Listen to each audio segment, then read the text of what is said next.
Hello बच्चों, कैसे हो आप सब। उम्मीद करते हैं आप सब बहुत बढ़िया होंगे। तो भैया जीओसी का नेक्स्ट लेक्चर हम स्टार्ट करने जा रहे हैं। लास्ट क्लास में हमने क्या पढ़ा था? तो लास्ट क्लास में हमने बात करी थी भैया रेजोनेंस की। ठीक है, हमने अलग अलग तरीके के कॉन्जुगेशन देखे, फिर हमने रूल्स देखे कि भाई रेजोनेटिंग स्ट्रक्चर बनाने के कौन से रूल्स होते हैं कि रेजोनेटिंग स्ट्रक्चर बनाते टाइम पर आपको कभी भी एटम्स की पोजीशन चेंज नहीं करनी है, कभी भी सिग्मा बॉन्ड की पोजीशन चेंज नहीं करनी है ना। कभी भी सेकंड पीरियड के एलिमेंट के आउटर मोस्ट सेल में 8 से ज्यादा इलेक्ट्रॉन नहीं होने चाहिए, है ना। Double bonded oxygen, double bonded nitrogen का लोन पेयर कभी रेजोनेंस में पार्टिसिपेट नहीं करेगा। तो ये कुछ रूल्स हमने देखे थे और इन्हीं रूल्स से हम बात कर रहे थे रेजोनेटिंग स्ट्रक्चर्स ड्रॉ कैसे करते हैं। ठीक है, तो मैंने कहा था आपको कि कुछ एग्जांपल हम अगली क्लास में डिस्कस करेंगे, इसके बाद में ही हम आगे बढ़ेंगे। तो देखो कि रेजोनेटिंग स्ट्रक्चर्स बनाने के लिए हमारे पास जो एक एग्जांपल है, अगला एग्जांपल ये है भैया ये वाला कंपाउंड, ठीक है ना, बेंजीन नाइट्राइल आप इसको बोल सकते हो। तो ये कंपाउंड है और वही बात, आपको जब भी इलेक्ट्रॉनों की शिफ्टिंग करनी है तो मैंने आपको पहले भी कहा था कि अट्रैक्शन और रिपल्शन चेक कीजिएगा। आप हमेशा जो है यही चेक करना है कि कौन सी डायरेक्शन में अट्रैक्शन हो रहा है और कौन सी डायरेक्शन में रिपल्शन हो रहा है, यही हमें चेक करना है। तो हमेशा बॉन्ड के इलेक्ट्रॉन जब भी आप देखो, अगर कोई न्यूट्रल एटम है तो आप कोशिश करना कि बॉन्ड के इलेक्ट्रॉनों को आप उस तरफ शिफ्ट करो जिधर ज्यादा इलेक्ट्रोनेगेटिव एटम जुड़ा हुआ है। तो हमेशा मोर इलेक्ट्रोनेगेटिव की तरफ आप बॉन्ड के इलेक्ट्रॉनों को शिफ्ट करोगे। जैसे ये वाला कंपाउंड है, इसके साथ ही हम एक कंपाउंड और ले लेते हैं। ठीक है, हम यहां पर भी इस कंपाउंड की भी रेजोनेटिंग स्ट्रक्चर्स ड्रॉ करेंगे। ये है बेंजल्डिहाइड, ये है अपने पास बेंजीन नाइट्राइल। तो स्टार्ट करते हैं, देखो जरा कि मोर इलेक्ट्रोनेगेटिव कौन है? नाइट्रोजन। तो नाइट्रोजन इस पाई बॉन्ड के इलेक्ट्रॉन्स को अपनी ओर खींचेगा। जैसे ही नाइट्रोजन पाई बॉन्ड के इलेक्ट्रॉनों को अपनी ओर खींचेगा, इस कार्बन पर चार्ज कैसा आएगा? पॉजिटिव। तो ये कार्बन क्या करेगा भैया? बेंजीन रिंग से इलेक्ट्रॉन जो है वो खींच लेगा, विड्रॉ कर लेगा। तो हमारे पास इसकी नेक्स्ट जो रेजोनेटिंग स्ट्रक्चर बनेगी वो ऐसी बनेगी, यहां डबल बॉन्ड, यहां डबल बॉन्ड नाइट्रोजन, नाइट्रोजन पर चार्ज नेगेटिव और यहां चार्ज आएगा कैसा? पॉजिटिव। और ये कंडीशन हमारे पास निकल के आएगी। ठीक है, नेक्स्ट स्टेप में क्या होगा? ये वाला पाई बॉन्ड जो है वो यहां शिफ्ट होगा। तो अगली इसकी रेजोनेटिंग स्ट्रक्चर आपको पाई बॉन्ड को, क्योंकि इस तरफ इलेक्ट्रॉन डेफिशिएंसी है, क्या कार्बन पर पॉजिटिव चार्ज है तो इलेक्ट्रॉन की कमी है, तो अगला पाई बॉन्ड जो शिफ्ट होगा वो उधर शिफ्ट होगा जिधर इलेक्ट्रॉनों की कमी हो। तो मैं ये बोलूंगा यहां पर डबल बॉन्ड, यहां डबल बॉन्ड, यहां double bond C, double bond N, और ये नाइट्रोजन पर नेगेटिव, नाइट्रोजन पर यहां कार्बन पर पॉजिटिव चार्ज आ जाएगा। नेक्स्ट स्टेप में अगेन डबल सिंगल पॉजिटिव, तो इधर इलेक्ट्रॉनों की कमी है तो डबल बॉन्ड यहां शिफ्ट होगा। तो अगला जो है वो अपने पास यहां डबल डबल और ये double bond carbon, double bond nitrogen, और यहां पर चार्ज कैसा? नेगेटिव, और यहां पर चार्ज आएगा कैसा? पॉजिटिव। नेक्स्ट स्टेप में ये वाला बॉन्ड जो है इधर शिफ्ट होगा तो नाइट्रोजन का चार्ज वापस से इस कार्बन पर शिफ्ट होगा। तो ये लो जी, इसके रेजोनेटिंग स्ट्रक्चर्स जो है वो हमारे पास हमने तैयार कर ली है। ये इसकी रेजोनेटिंग स्ट्रक्चर्स जो है वो बनी। अब वही बात, हमें तो ये चेक करना है कि इनमें से इक्विवेलेंट रेजोनेटिंग स्ट्रक्चर कौन सी है और नॉन इक्विवेलेंट रेजोनेटिंग स्ट्रक्चर कौन सी है। तो मैंने इक्विवेलेंट रेजोनेटिंग स्ट्रक्चर्स के बारे में आपको बताया था कि ऐसी स्ट्रक्चर, ऐसी रेजोनेटिंग स्ट्रक्चर जो क्या हो, जो एक जैसी दिखती हो या जिनकी एनर्जी और स्टेबिलिटी दोनों क्या हो? बराबर हो, उनको ही हम क्या बोलते हैं? Equivalent resonating structure. जैसे यहां नंबरिंग करूं 1 2 3 4 एंड 5, 5 अपने पास रेजोनेटिंग स्ट्रक्चर है। तो अब चेक करते हैं इक्विवेलेंट कौन सी है। तो साफ दिख रहा है फर्स्ट एंड फिफ्थ, ये दोनों की दोनों क्या है?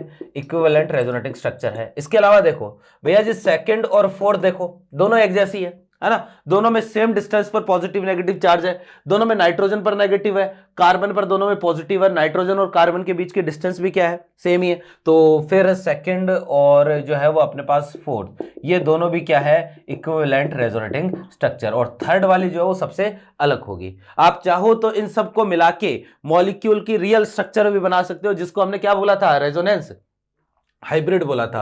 तो इन सबको मिला के मैं रेजोनेंस हाइब्रिड बना रहा हूं। तो मेरे भाई ये हमारे पास क्या बनेगा जी? रेजोनेंस हाइब्रिड बनेगा। ये कार्बन और ये है कंडीशन रेजोनेंस हाइब्रिड की। चार्ज लगा दो, पार्शियल नेगेटिव, यहां पार्शियल पॉजिटिव और ये भी partial positive. This is resonance hybrid. Okay, तो ये कंडीशन है हमारे पास नाइट्राइल बेंजीन नाइट्राइल की रेजोनेटिंग स्ट्रक्चर्स हमने ड्रॉ कर ली। फिर आप जो है वो इसके लिए भी सेम टू सेम ऐसे ही हम क्या करेंगे? रेजोनेटिंग स्ट्रक्चर्स ड्रॉ करेंगे। इसके बाद में हम एक कंपाउंड और लेंगे, ठीक है ना। और देखो जरा कि इसकी रेजोनेटिंग स्ट्रक्चर जो है वो हमारे पास ये बनेगी। कि भैया ये वाला बॉन्ड जो है, वही बात, ज्यादा इलेक्ट्रोनेगेटिव की तरफ आप बॉन्ड के इलेक्ट्रॉनों को शिफ्ट करोगे, तो ज्यादा इलेक्ट्रोनेगेटिव कौन है, ऑक्सीजन है, तो इसकी तरफ बॉन्ड के इलेक्ट्रॉन्स को शिफ्ट करोगे। फिर जो है वो जैसे ही ये वाला बॉन्ड इधर जाएगा, कार्बन पर पॉजिटिव चार्ज आएगा और कार्बन पर इलेक्ट्रॉन डेफिशिएंसी जो है वो क्रिएट होगी, तो कार्बन क्या करेगा, बेंजीन रिंग से इलेक्ट्रॉन अपनी ओर खींचेगा, और वही बात, आपको इलेक्ट्रॉन उस तरफ शिफ्ट करने जिधर अट्रैक्शन हो रहा हो या जिधर इलेक्ट्रॉन डेफिशिएंसी हो। जिस तरफ इलेक्ट्रॉन डेफिशिएंसी होगी, बेसिकली बात यही है कि भाई वो इलेक्ट्रॉन डेफिशिएंट एटम इलेक्ट्रॉनों को अपनी ओर अट्रैक्ट करेगा, तो यहां पर जो है वो कार्बन बॉन्ड के इलेक्ट्रॉनों को अपनी ओर अट्रैक्ट करेगा।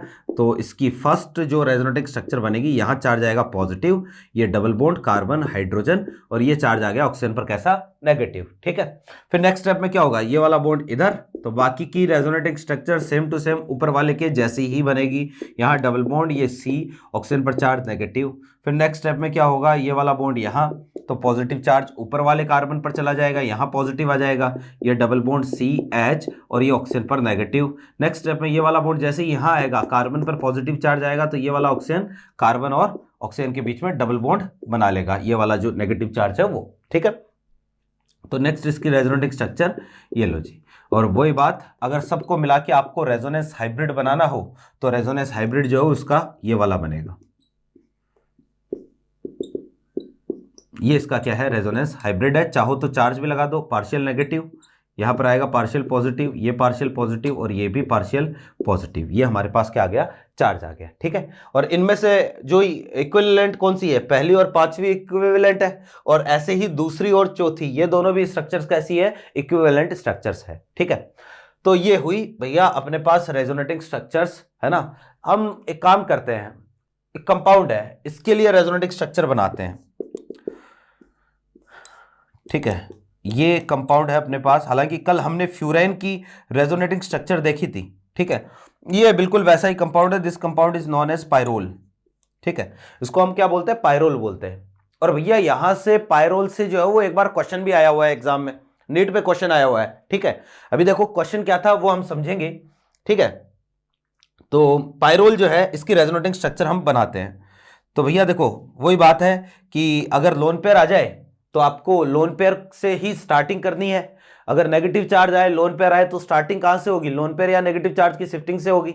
अगर न्यूट्रल एटम आए तो आप ज्यादा इलेक्ट्रोनेगेटिव की तरफ इलेक्ट्रॉन शिफ्ट करोगे, तो यहां पर तो क्या है, लोन पेयर है, तो सबसे पहले लोन पेयर को शिफ्ट करोगे।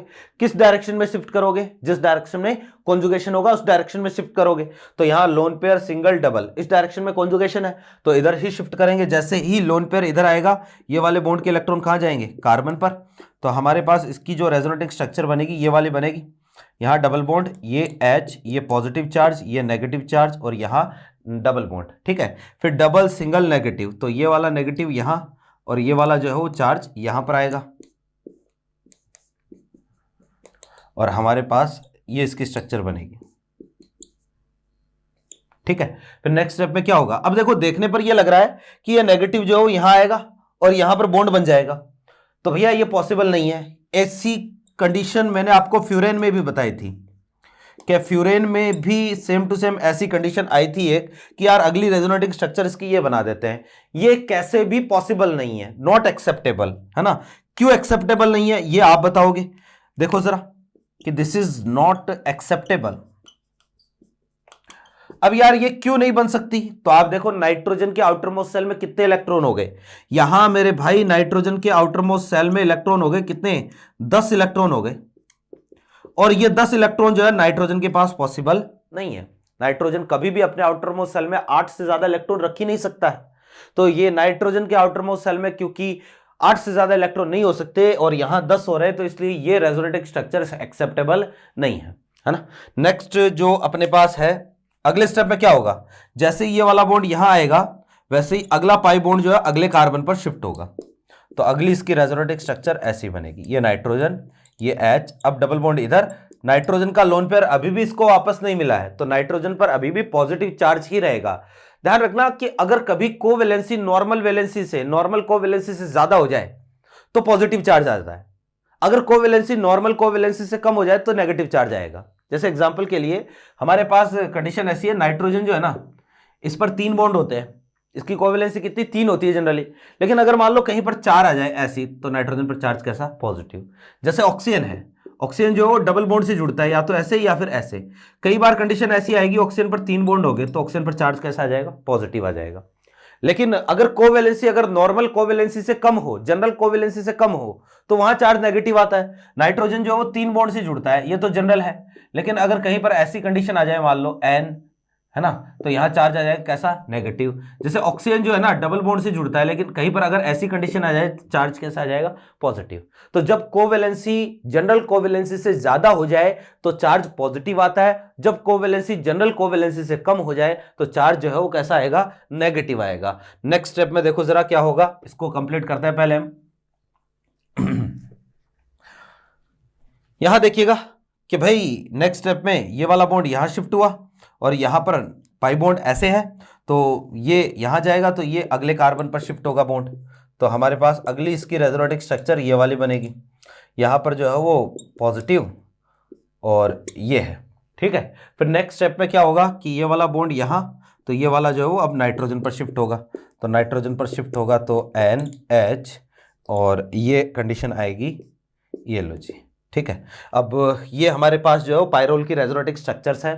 क्वेश्चन जो है वो कैसे आया था, क्वेश्चन ऐसे आया था कि जैसे यहां नंबरिंग कर दी 1 2 3 4 5 ऐसे नंबरिंग कर दी, और जो है वो ये पूछा गया कि कौन कौन से एटम पर चार्ज डेंसिटी मैक्सिमम है ना। इस क्वेश्चन की बात हम करेंगे, लेकिन पहले हम बात करेंगे रेजोनेटिंग स्ट्रक्चर्स की स्टेबिलिटी की, कि यार रेजोनेटिंग स्ट्रक्चर्स की स्टेबिलिटी हम कैसे चेक करते हैं। तो स्टेबिलिटी ऑफ रेजोनेटिंग स्ट्रक्चर्स की बात करेंगे, उसके बाद में मैं क्वेश्चन आपको दोबारा डिटेल बताऊंगा।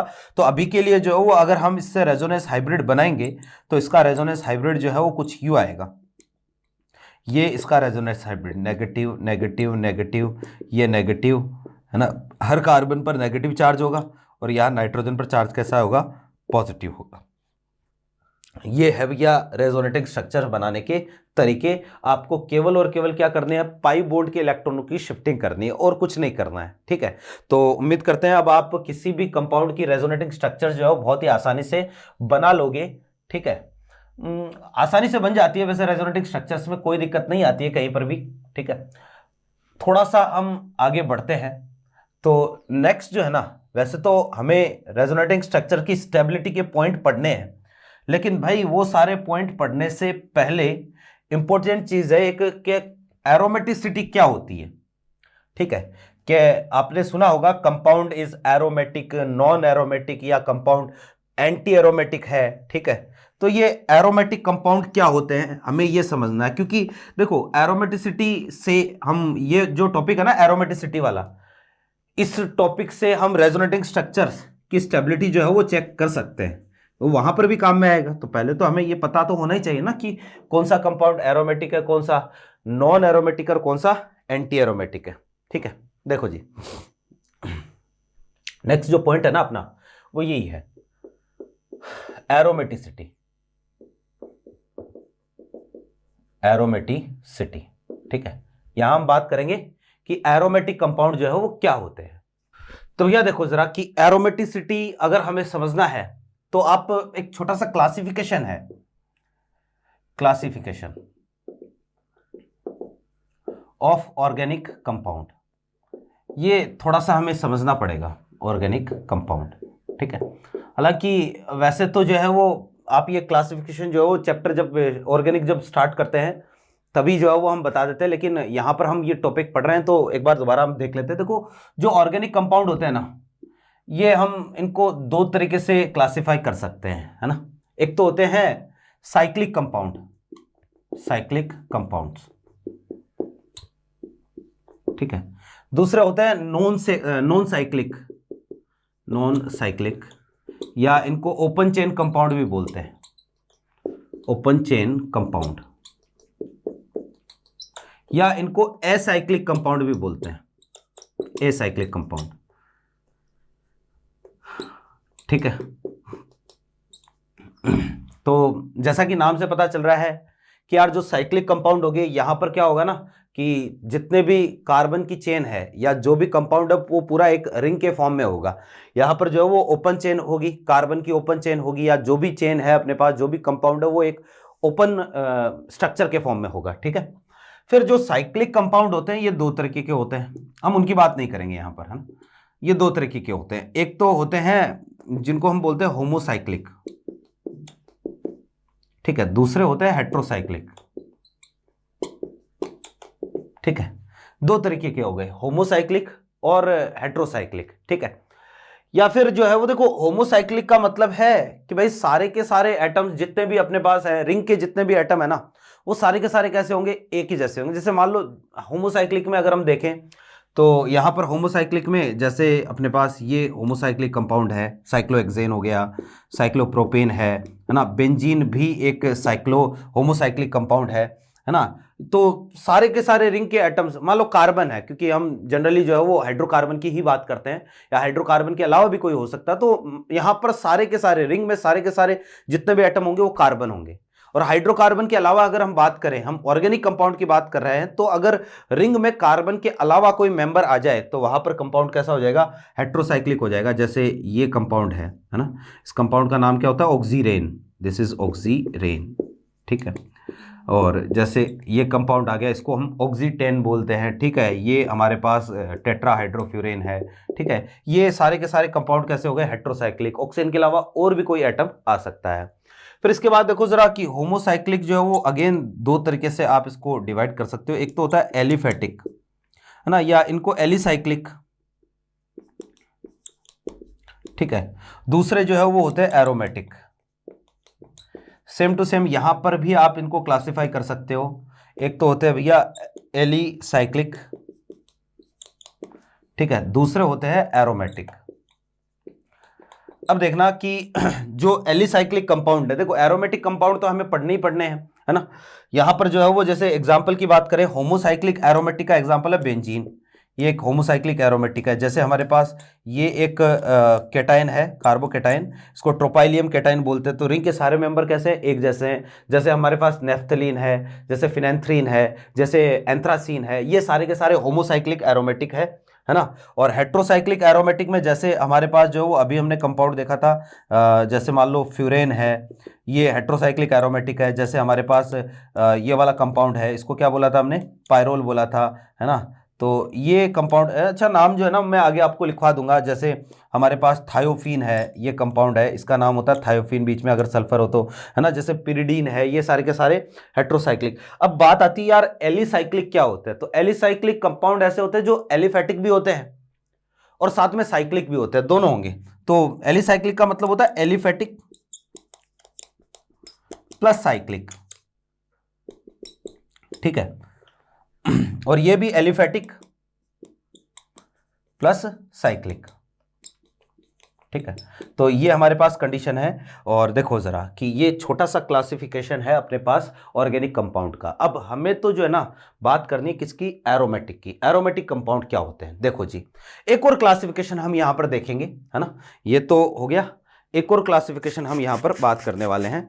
और कंपाउंड जो है ना, देखो एक तो होते हैं एरोमेटिक कंपाउंड, ठीक है, एक होते हैं नॉन एरोमेटिक, एक होते हैं एंटी एरोमेटिक कंपाउंड, ठीक है। अगर ऑर्गेनिक कंपाउंड को हम इनकी प्रॉपर्टीज के बेसिस पर, या जो शर्त है एरोमेटिक होने की, उनके बेसिस पर अगर क्लासिफाई करें तो दो और अलग अलग तरह के कंपाउंड निकल के आते हैं। देखिएगा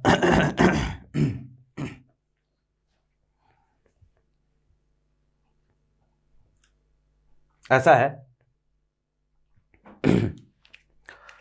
कि भैया हमारे पास कंपाउंड तीन तरीके के होते हैं एक्चुअल में, ऑर्गेनिक कंपाउंड।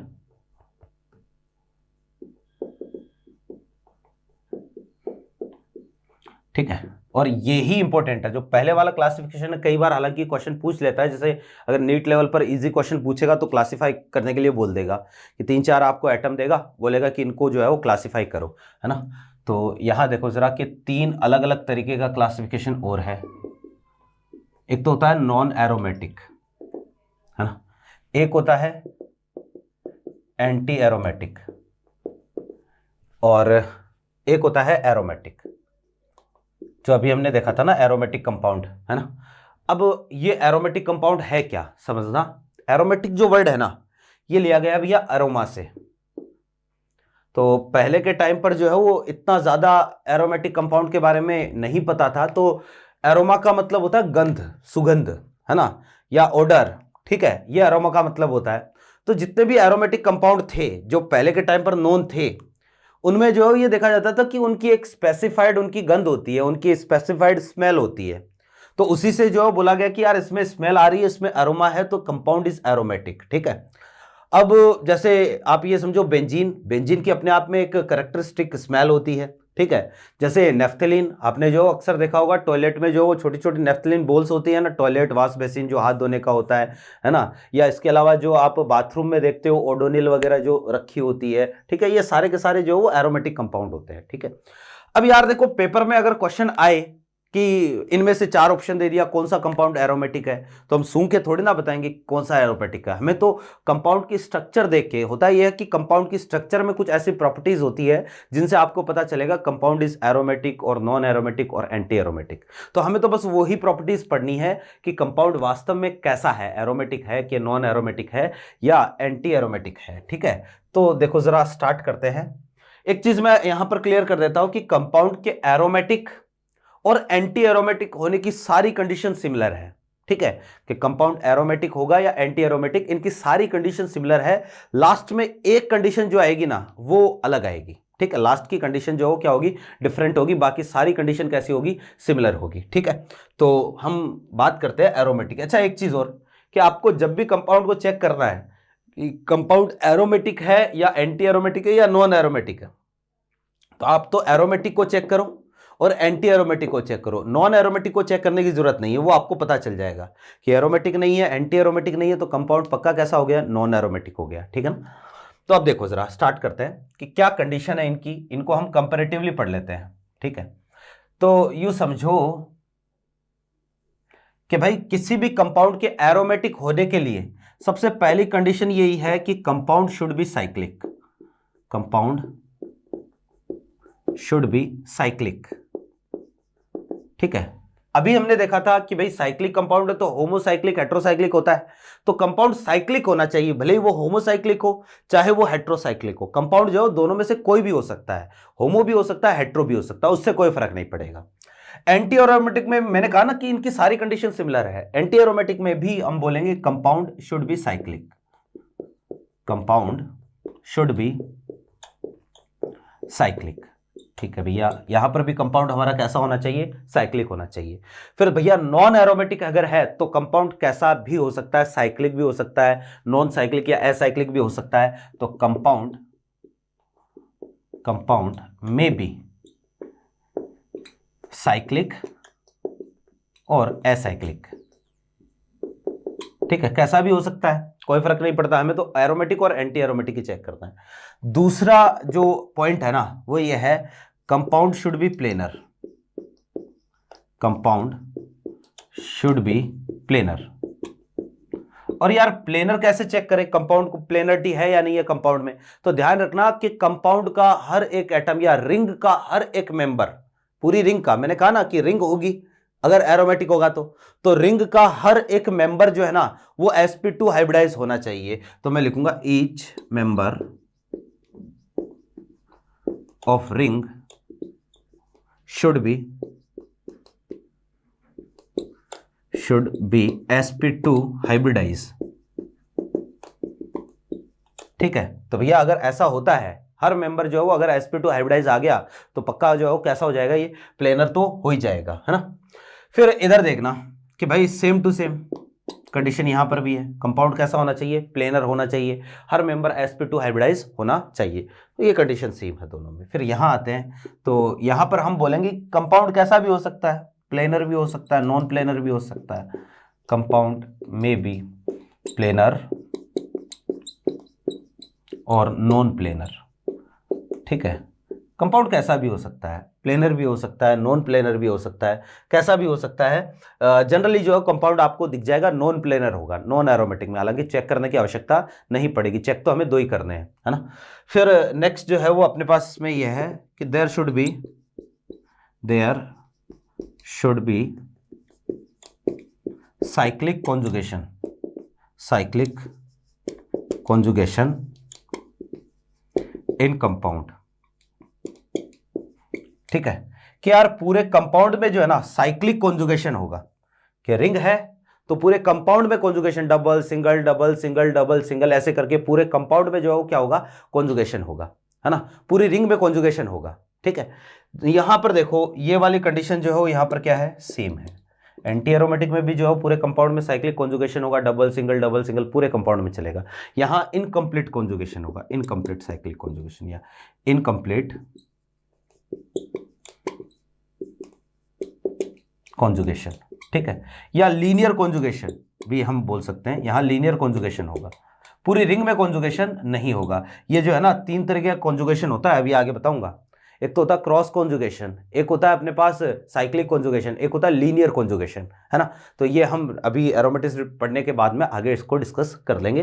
ठीक है, तो ये 3 कंडीशन है भैया।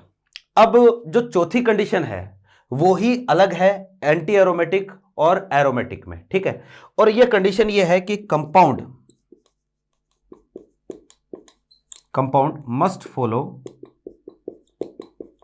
मस्ट फॉलो या ओबेज हक्कल्स रूल।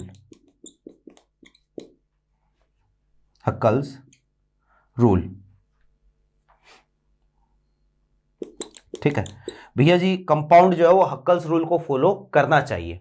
अब यार ये हक्कल्स रूल क्या है, तो इसको जो है मैं यहां पर इसको मिटा के लिख रहा हूं। हक्कल रूल क्या है तो देखना जरा कि होता क्या है हक्कल रूल।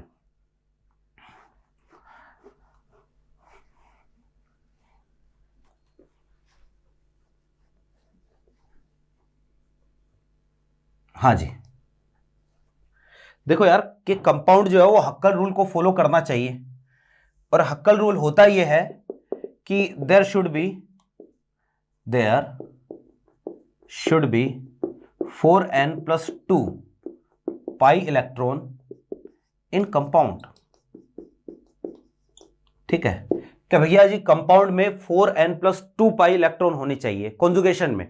कहने का मतलब कितने pi electron, these are number of conjugated pi electrons. ठीक है ना, तो ये एक तरीके से कॉन्जुगेटेड पाई इलेक्ट्रॉन का नंबर है कि भाई कितने पाई इलेक्ट्रॉन कॉन्जुगेशन में होने चाहिए, 4n+2 पाई इलेक्ट्रॉन कॉन्जुगेशन में होने चाहिए। जहां n जो है ना ये कुछ भी हो सकता है, 0 1 2 कोई भी इंटीजर रखोगे n, तो जितने पाई इलेक्ट्रॉन आएंगे उतने पाई इलेक्ट्रॉन कंपाउंड में हो सकते हैं। जैसे एग्जांपल के लिए यहां तो है n, यहां है पाई इलेक्ट्रॉन, तो n की वैल्यू 0 अगर आपने रखी तो कंपाउंड में पाई इलेक्ट्रॉन आएंगे 2 पाई इलेक्ट्रॉन। कहने का मतलब ऊपर वाली जो 3 कंडीशन थी ना कि कंपाउंड साइक्लिक होना चाहिए, हर एटम sp2 हाइब्रिडाइज होना चाहिए, फिर इसके बाद में कंपाउंड में साइक्लिक कॉन्जुगेशन होनी चाहिए, उन तीनों कंडीशन को फुलफिल करते हुए, वो तीनों कंडीशन अगर सेटिस्फाई है, वो तीनों कंडीशन अगर पूरी है, तो फिर जो है वो इन तीनों के साथ अगर इतने पाई इलेक्ट्रॉन है तो कंपाउंड एरोमेटिक हो जाएगा। 1 रखोगे तो यहां पर 1 रखते ही 6 पाई इलेक्ट्रॉन, उन तीनों कंडीशन के साथ अगर ये 6 पाई इलेक्ट्रॉन कंपाउंड में है तो कंपाउंड एरोमेटिक होगा। 2 रखोगे तो यहां पर कितना आएगा, 2 रखोगे तो यहां पर आ जाएगा 10 पाई इलेक्ट्रॉन। 3 रखोगे तो यहां आ जाएगा 14 पाई इलेक्ट्रॉन। 4 रखोगे तो 18 पाई इलेक्ट्रॉन। तो ऊपर वाले तीनों कंडीशन अगर सेटिस्फाई है तो ऊपर वाली तीनों कंडीशन के साथ अगर आप इतने पाई इलेक्ट्रॉन देखते हो कंपाउंड में, इतने कॉन्जुगेटेड पाई इलेक्ट्रॉन देखते हो, तो हम बोलेंगे कंपाउंड विल बी एरोमेटिक। और यहां पर देखो क्या डिफरेंस है, यहां पर क्या होगा, there will be 4n pi electron in compound. बस यही डिफरेंस है दोनों में कि भैया यहां पर क्या होगा ना कि 4n पाई इलेक्ट्रॉन होंगे कंपाउंड में, कि पहले तो जो है इधर तो 4n+2, ऊपर वाली तीनों कंडीशन तो दोनों में सिमिलर है, एरोमेटिक में भी वही है, एंटी एरोमेटिक में भी वही है।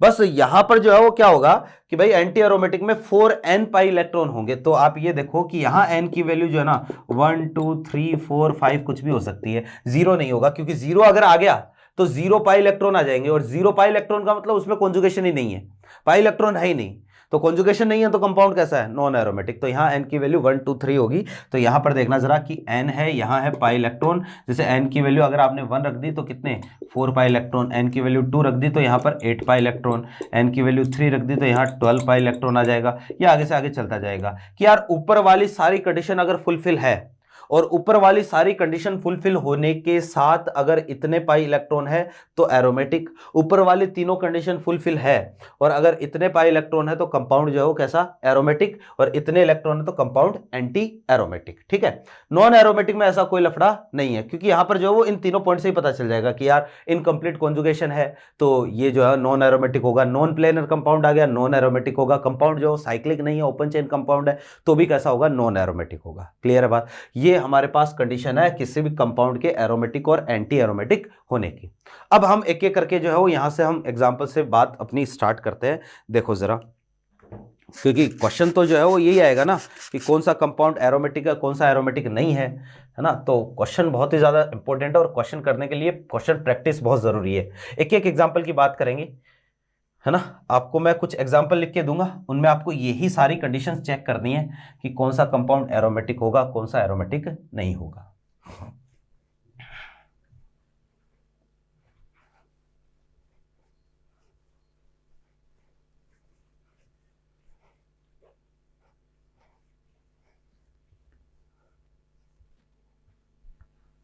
हाँ जी,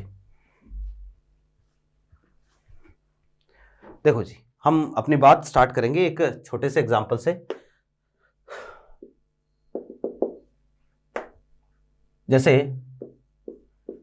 ये कोई कंपाउंड है, ठीक है। अब ये कंपाउंड है ना, आपको बोल दिया कि भाई ये जो आयन आपको दिया है ये कैसा है, ये एरोमेटिक है नॉन एरोमेटिक है कि एंटी एरोमेटिक है, कैसा है ये। तो देखना जरा कि सबसे पहले हम देखें तो कंपाउंड शुड बी साइक्लिक, तो मेरे भाई साइक्लिक तो ये है। फिर कंपाउंड जो है उसमें प्लेनरिटी होनी चाहिए, कंपाउंड का हर एक एटम जो है वो कैसा होना चाहिए, जो है वो sp2 हाइब्रिडाइज होना चाहिए। तो इस कार्बन का हाइब्रिडाइजेशन देख लो जरा, कैसा है sp2, ये भी कैसा है sp2 और ये भी कैसा है sp2, बिल्कुल ये जो है वो प्लेनर भी है, ठीक है। फिर इसके बाद में कंपाउंड में साइक्लिक कॉन्जुगेशन होना चाहिए, पूरे कंपाउंड में जो है वो इस तरीके से कॉन्जुगेशन चलना चाहिए। तो यहां पर देखना जरा, double single positive single double single positive single double, पूरे में यहां पर साइक्लिक कॉन्जुगेशन भी है, साइक्लिक कॉन्जुगेशन भी है, ठीक है। ये तीनों कंडीशन, ऊपर वाली तीनों कंडीशन फुलफिल हो गई। अब पाई इलेक्ट्रॉन चेक करते हैं, चेक करो कितने पाई इलेक्ट्रॉन यहां पर कॉन्जुगेशन में है। तो यहां पर जो है वो देखो कितने पाई इलेक्ट्रॉन, केवल 2 पाई इलेक्ट्रॉन कॉन्जुगेशन में है। तो 2 पाई इलेक्ट्रॉन अगर है कि ऊपर वाली सारी कंडीशन है, 2 पाई इलेक्ट्रॉन है तो आप देखो 4n प्लस 2 पाई इलेक्ट्रॉन में n की वैल्यू 0 रखो तो कितना आएगा, 2 पाई इलेक्ट्रॉन। तो यहां पर जो है वो हम बोलेंगे कि कंपाउंड इज एरोमेटिक। तो ये कंपाउंड जो है एरोमेटिक है क्योंकि ये एरोमेटिक कंपाउंड होने की सारी कंडीशन को क्या कर रहा है, फुलफिल कर रहा है। अब आपको जो है वो कुछ एग्जांपल दे रहा हूं, उनको उनमें यही चेक करना है। जैसे मान लो ये वाला एग्जांपल मैंने आपको दे दिया। अब एक चीज मैं बता दूं कि आपको कभी भी जो है ना, देखो साइक्लिक नॉन साइक्लिक क्या है हर बार देखने की जरूरत नहीं है, देखते ही पता चल जाएगा। प्लेनर होगा या नहीं होगा तो ये मान के चलो ज्यादातर केस में प्लेनरिटी आई जाएगी, ठीक है। तो आपको प्लेनरिटी भी चेक नहीं करनी पड़ेगी, कुछ एक दो केस ऐसे हैं जहां पर प्लेनरिटी नहीं होती है मॉलिक्यूल में, उसकी बात हम अलग से कर लेंगे। बाकी जो है वो आप ये मान के चलो कि ज्यादातर केसेस में जो है प्लेनरिटी होगी मॉलिक्यूल में, तो प्लेनर भी चेक करने की जरूरत नहीं। साइक्लिक कॉन्जुगेशन हम देखते ही पता चल जाएगा, double single negative single double single negative single, cyclic conjugation के बारे में भी आपको पता चल जाएगा, ठीक है। हमें पाई इलेक्ट्रॉन चेक करना है, इसमें देखो कितने पाई इलेक्ट्रॉन डीलोकलाइज्ड है। तो 2 तो पाई इलेक्ट्रॉन ये रहे और 2 पाई इलेक्ट्रॉन ये रहे, ये भी डीलोकलाइज्ड है ये भी डीलोकलाइज्ड है, ये वाला बॉन्ड यहां आएगा तो ये इस कार्बन पर आ जाएंगे, तो इसके पास 4 पाई इलेक्ट्रॉन है, ऊपर वाली सारी कंडीशंस फुलफिल है, तो ये वाला कैसा होगा, एंटी एरोमेटिक होगा। 4 पाई इलेक्ट्रॉन हो तो anti aromatic, 2 pi electron 6 pi electron 10 pi electron 14 pi electron 18 pi electron, अगर ये चल रहा है तो कंपाउंड होगा एरोमेटिक। फिर 4 पाई इलेक्ट्रॉन, इसके बाद में जो 8 पाई इलेक्ट्रॉन 12 पाई इलेक्ट्रॉन, अगर ये सारी कंडीशन है तो वहां पर कंपाउंड कैसा होगा, एंटी एरोमेटिक होगा, ठीक है ना। तो मैं कुछ एक कंपाउंड लिख रहा हूं, उनमें आपको यही चीजें ध्यान में रखनी है, इनको आपको चेक करना है, देखिएगा जरा।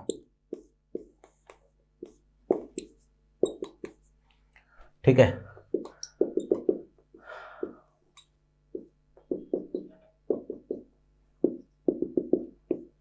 ये कुछ एक आयंस है अपने पास, इन सब आयंस को आपको बहुत ध्यान से देखना है।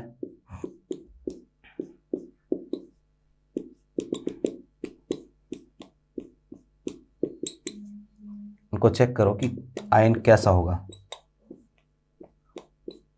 है ना। एरोमेटिक है, ये कंपाउंड नॉन एरोमेटिक है, या ये कंपाउंड एंटी एरोमेटिक है?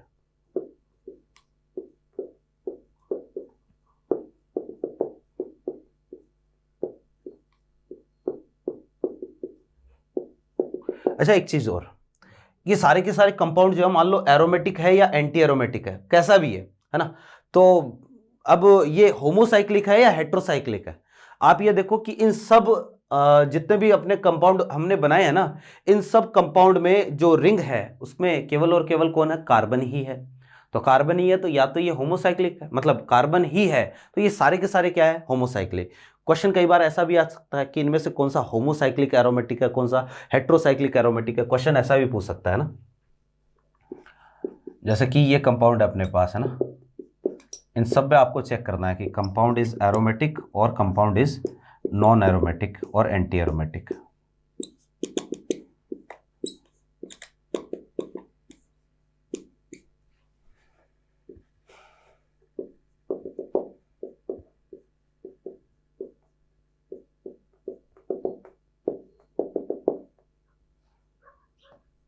हाँ जी, इसके बाद देखो जरा,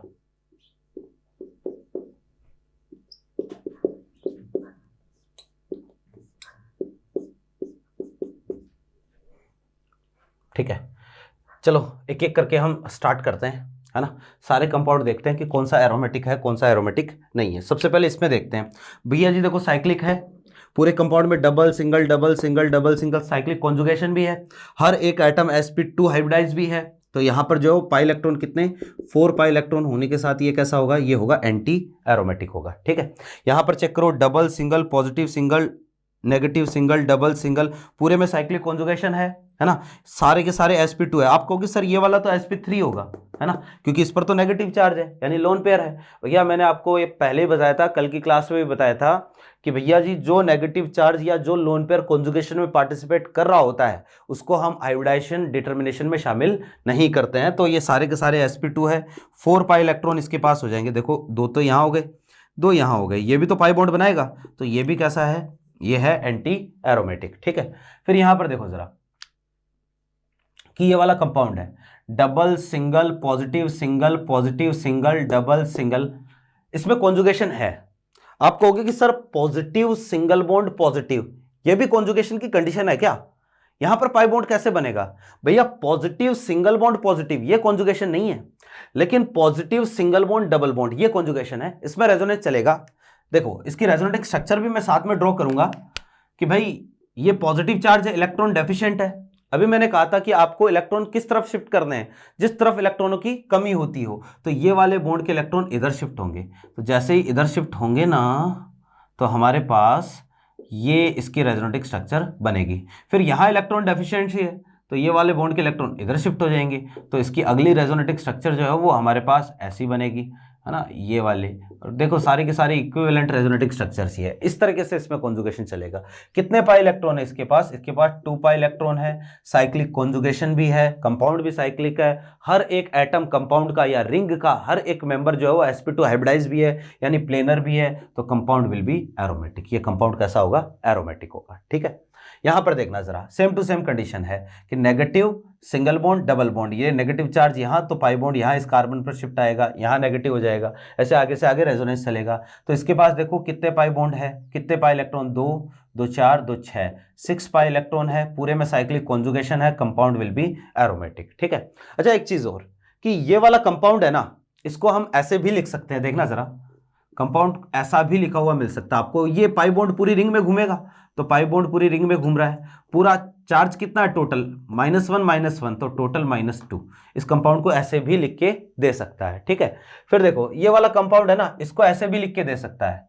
ये कंपाउंड है, ये पाई बॉन्ड पूरी रिंग में घूम रहा है, तो पार्शियल पाई बॉन्ड आएगा पूरी रिंग में, जैसे रेजोनेंस हाइब्रिड बनाते हैं। और भैया टोटल चार्ज कितना कंपाउंड? +2, तो इसको ऐसे लिख के दे सकता है, ठीक है। जैसे ये वाला कंपाउंड है, यहां पर double single negative single double single, पूरे में कॉन्जुगेशन है, तो इसका मतलब पूरे कंपाउंड में आप इस तरीके से पार्शियली डबल बॉन्ड लगा सकते हो। फिर चार्ज कितना है? -1, तो इस कंपाउंड को ऐसे भी इस फॉर्म में भी ये लिख के दे सकता है। जैसे कि ये वाला है ना, तो इस कंपाउंड को कैसे लिख के देगा, ऐसे लिख के देगा, ऐसे इसको आप लिख के दे सकते हो, है ना। ये वाला कंपाउंड क्या है, ये वाला कंपाउंड इस फॉर्म में हो सकता है, पूरे में जो है पार्शियली डबल बॉन्ड आएगा और यहाँ पर क्या आ जाएगा, नेगेटिव आ जाएगा, ठीक है ना। तो ये हमारे पास कंडीशन है। यहाँ पर देखना ज़रा कि इस कंपाउंड को कैसे लिखेंगे, इस कंपाउंड को ऐसे लिखेंगे, ये प्लस, ठीक है। अब चेक करते हैं कि ये वाला कंपाउंड कैसा है। तो आप देखो कि पूरा साइक्लिक कंपाउंड है, पूरे में double single negative single double single पूरे में जो साइक्लिक कॉन्जुगेशन भी है।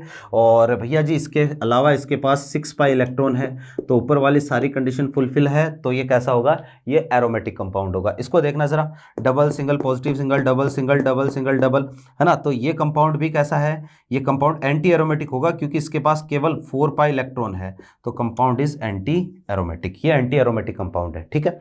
फिर इसके बाद में इसको देखो जरा, ये तो बेंजीन है, डबल सिंगल, है ना, 6 पाई इलेक्ट्रॉन है, तो ये कैसा है, ये एरोमेटिक है, ठीक है। फिर इसके बाद में इधर आओ कि भैया ये देखो, double single negative single double पूरे कंपाउंड में क्या है, साइक्लिक कॉन्जुगेशन है। इसके पास 8 पाई इलेक्ट्रॉन आ गए, तो 8 पाई इलेक्ट्रॉन होने के साथ ये कैसा हो गया, ये हो गया जी एंटी एरोमेटिक। यहां पर देखो, डबल सिंगल पॉजिटिव सिंगल पूरे में कॉन्जुगेशन है, साइक्लिक भी है, 6 पाई इलेक्ट्रॉन है, 6 पाई इलेक्ट्रॉन होने के साथ ये कैसा है, एरोमेटिक है। इसका नाम भी ध्यान में रखना है क्योंकि कई बार जो डायरेक्टली केवल नाम से भी आइडेंटिफाई करना पड़ जाता है कि भाई इनमें से कौन सा एरोमेटिक है, कौन सा एरोमेटिक नहीं है। इसको हम बोलते हैं ट्रोपाइलियम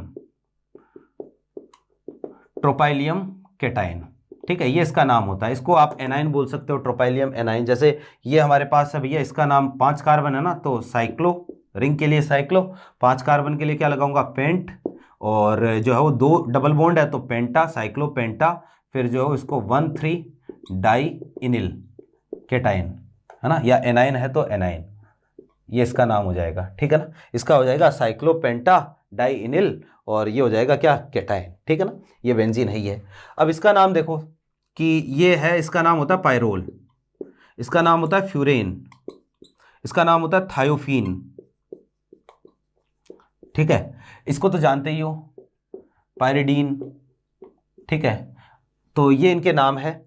अब देखो जी, ये सारे के सारे जो है वो इतने, इससे पहले ट्रोपाइलियम केटाइन से पहले के सारे जितने भी थे, ये सारे होमोसाइक्लिक, या तो होमोसाइक्लिक एरोमेटिक था या फिर होमोसाइक्लिक एंटी एरोमेटिक था, ठीक है।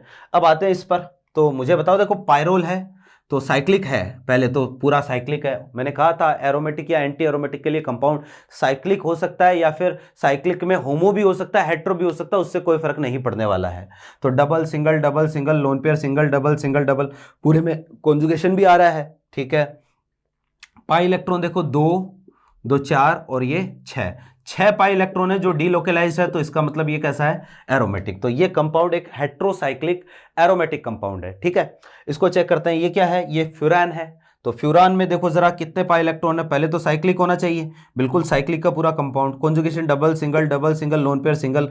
अब यार इसके पास कितने पाई इलेक्ट्रॉन है, आप देखो, देखने पर लग रहा है 2 2 4 2 6 2 8 पाई इलेक्ट्रॉन है। लेकिन भैया मेरे कि भाई एक बार में अगर मान लो किसी एटम पर 2 या 2 से ज्यादा लोन पेयर हो, तो मैंने आपको कहा था कि केवल एक ही लोन पेयर होगा जो रेजोनेंस पे पार्टिसिपेट करेगा, एक ही लोन पेयर होगा जो डीलोकेलाइज्ड होगा, दूसरा वाला लोन पेयर क्या रहेगा, लोकेलाइज्ड रहेगा। तो यहां पर 6 पाई इलेक्ट्रॉन ही हम क्या करेंगे, शामिल करेंगे। तो ये भी कंपाउंड कैसा है, एरोमेटिक है। थायोफीन में भी सेम केस है, यहां सल्फर है, 2 लोन पेयर है, लेकिन एक ही लोन पेयर जो है ना, एक ही लोन पेयर पी ऑर्बिटल में, दूसरा तो sp2 में होता है, तो वो कभी रेजोनेंस में पार्टिसिपेट नहीं करता है। तो ये 6 पाई इलेक्ट्रॉन होने के साथ ये भी जो है वो कैसा है, एरोमेटिक है, ठीक है। ये सारे के सारे हेट्रोसाइक्लिक एरोमेटिक।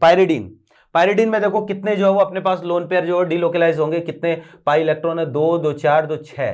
भैया जी ये लोन पेयर आपको होगी, सर ये लोन पेयर हो गया, 8 पाई इलेक्ट्रॉन हो गए, ये तो जो है वो एंटी एरोमेटिक हो गया। लेकिन भैया इसके पास 6 पाई इलेक्ट्रॉन है, और ये भी कैसा होता है, एरोमेटिक, क्योंकि भैया double bonded nitrogen, double bonded oxygen, sp2 hybrid orbital में अगर लोन पेयर हो तो वो रेजोनेंस में पार्टिसिपेट नहीं करेगा। तो ये लोन पेयर वास्तव में पिरिडीन का लोन पेयर जो है ना, वो लोकेलाइज्ड है, डीलोकेलाइज्ड है ही नहीं, ये रेजोनेंस में पार्टिसिपेट करता ही नहीं है। यहां चेक करो यार, ये कंपाउंड कैसा है ना, एरोमेटिक है कि नॉन एरोमेटिक है कि एंटी एरोमेटिक है। तो आप देखो जरा, पहले मुझे बताओ ये होमोसाइक्लिक है या हेट्रोसाइक्लिक है। ये हेट्रोसाइक्लिक नहीं है, ये होमोसाइक्लिक है। कि जब भी कंपाउंड पूछे ना कि कौन सा होमोसाइक्लिक कौन सा, तो आपको रिंग के मेंबर चेक करने हैं। रिंग में अगर कार्बन के अलावा कोई मेंबर आए तो कंपाउंड विल बी हेट्रोसाइक्लिक। अगर रिंग के सारे मेंबर एक जैसे हैं तो कंपाउंड होमोसाइक्लिक ही होगा। जैसे ये भी कैसा है, होमोसाइक्लिक, ये भी होमोसाइक्लिक है। अब ये एरोमेटिक है कि नॉन एरोमेटिक है कि एंटी एरोमेटिक है, तो आप ये देखो जरा कि इस कंपाउंड में क्या होगा, ऑक्सीजन, ये कंपाउंड ऐसा दिख रहा है लेकिन ये वास्तव में इस फॉर्म में नहीं होता है, ये कंपाउंड इस फॉर्म में होगा ही नहीं। ऑक्सीजन ज्यादा इलेक्ट्रोनेगेटिव है, ऑक्सीजन क्या करेगा, बॉन्ड के इलेक्ट्रॉनों को अपनी ओर खींचेगा। तो ये कंपाउंड में जैसे ही बॉन्ड के इलेक्ट्रॉन ऑक्सीजन पर शिफ्ट हुए तो ये कंपाउंड जो इसमें कन्वर्ट हो जाएगा ऐसे ऐसे। और अब इसको देखो, सिस्टम को ध्यान से, इस वाले सिस्टम को ध्यान से देखना, double single positive single double single positive single, पूरे में साइक्लिक कॉन्जुगेशन है। रिंग तो है ही है, साइक्लिक कॉन्जुगेशन है। पाई इलेक्ट्रॉन चेक करो कितने हैं, 2 पाई इलेक्ट्रॉन है, तो ये कैसा है, ये एरोमेटिक है। ये एरोमेटिक है तो भैया ये भी एरोमेटिक ही है। ध्यान रखना कि ऑप्शन आए तो इसको जो क्या करके आओगे, एरोमेटिक ही टिक करके आओगे। सेम टू सेम केस यहां पर भी बनेगा। ये वाले बॉन्ड के इलेक्ट्रॉन कहां शिफ्ट होंगे जी, ऑक्सीजन पर शिफ्ट होंगे। जैसे ही बॉन्ड के इलेक्ट्रॉन ऑक्सीजन पर शिफ्ट हुए तो हम ये बोलेंगे ऑक्सीजन पर चार्ज कैसा, नेगेटिव, यहां पर चार्ज पॉजिटिव। ध्यान से देखो ट्रोपाइलियम कैटायन बन रहा है, ध्यान से देखना कितने पाई इलेक्ट्रॉन हो गए, 6 पाई इलेक्ट्रॉन हो गए। ये एरोमेटिक कंपाउंड है तो ये भी कैसा है, एरोमेटिक ही है। ठीक है, तो ये हुई बात हमारे पास। मेरे ख्याल से अब आप आसानी से आइडेंटिफाई कर लोगे कि कौन सा कंपाउंड एरोमेटिक होगा, कौन सा कंपाउंड एरोमेटिक नहीं होगा। क्लियर है बात। अब देखो इसी में कुछ और हम केस देखते हैं, देखना जरा। तो भैया देखो बहुत ही आसान सा काम है किसी कंपाउंड की एरोमेटिसिटी चेक करना। केवल आपको जो है क्या करना है, हक्कल्स रूल फॉलो करना है। हक्कल रूल देखना है कि 4n+2 पाई इलेक्ट्रॉन होने चाहिए। ठीक है, और बाकी एरोमेटिक और एंटी एरोमेटिक की सारी कंडीशन सिमिलर है। नॉन एरोमेटिक चेक करने की आवश्यकता आपको नहीं पड़ेगी।